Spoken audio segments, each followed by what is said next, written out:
आकाशवाणी संबलपुर जुहार आंचलिक खबर पढ़ुचन कृतांजलि त्रिपाठी।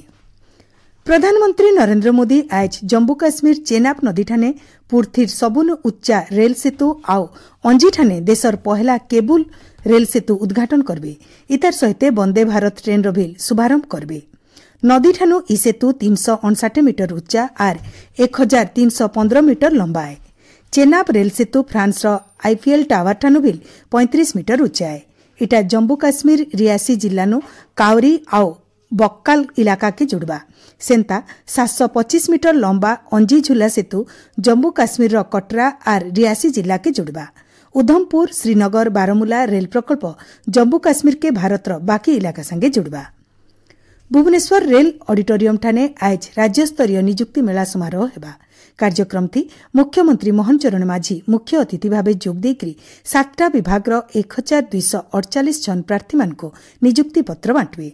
इथि सबुनु जह विद्यालय आ गणशिक्षा विभाग 826 जन को नियुक्ति पत्र बंटा जिबा बोली सरकार तरफुर सूचना दिया जायछि। मुख्यमंत्री मोहन चरण माझींकर अध्यक्षताती आज राज्य कैबिनेट बैठक बसवा।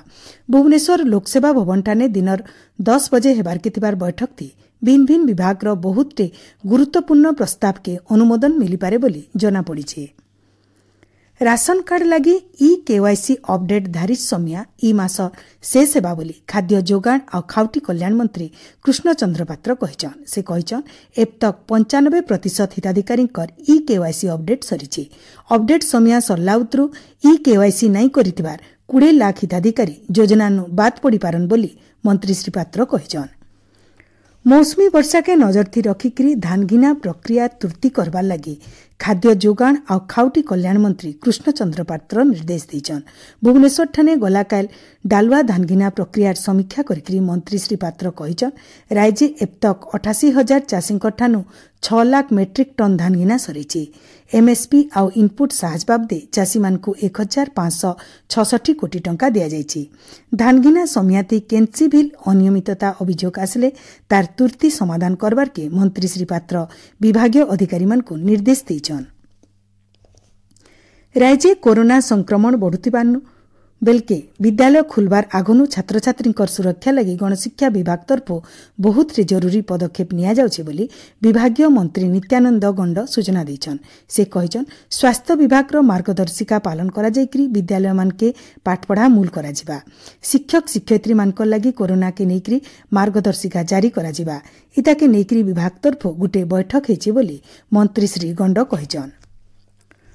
कृत्रिम बुद्धिमत्ता आउ आयबा पीढ़ी के प्रतिरक्षा प्रजुक्ति विद्या थी जातीय क्षमता बढ़ावार लक्ष्य थी राज्य पहला अत्याधुनिक deep neural network DNN laboratory उद्घाटन करा जायछि। Bhubaneswar crystal defence and aerospace कार्यालय ठाने उपमुख्यमंत्री कनक वर्धन सिंहदेव इटा के उद्घाटन करिकरी इटा क्षेपणास्त्र प्रतिरक्षा ड्रोन प्रतिरक्षा राडार सिग्नाल आउ साइबर प्रतिरक्षा थी AI परिचालित नुआ सृजन लगी रणनैतिक प्लाटफर्म जुगै देबा बोली कहिछन। आयबा 9 तारीख राज्य हेबार के थिबा जिला स्तरीय जन अभियोग शुणानी लगी आज दिन 11 बजे पंजीकरण प्रक्रिया मूल्यबा। जनशुणानी पोर्टाल जनशुणानी.odisha.gov.in थी लोके पंजीकरण करिपारबे।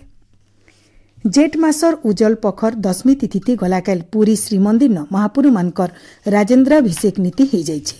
आज एकादशी तिथि थी श्रीमंदिर रुक्मिणी हरण नीति पालन करा जिबा। महापुरु आर रुक्मिणी विवाह लगी आज मैदान 1 नु संजर 6 बजे तक साधारण दर्शन बंद रहेबा। ओडिशा आदर्श विद्यालय 11 श्रेणी विज्ञान और वाणिज्य विभाग ती ना लेखा लगी आवेदन प्रक्रिया आइस्टानु मूल्यउछि। प्रक्रिया आयबा 18 तारीख तक चलबा। जांच उतरु 21 तारीख चयन तालिका बाहरबा। इ बाबदे ऐतका सूचना लगी छात्र छात्री www.oab.edu.in थी लॉगिन करि पारबे बोली विद्यालय और गणशिक्षा विभाग तरफ सूचना दिया जायछि। नुआपड़ा जिला 353 नंबर जातीय राजपथर संप्रसारण और खड़ियाल बाईपास तैयार लगी केन्द्र सरकार तरफ व्ययबराद होइछि।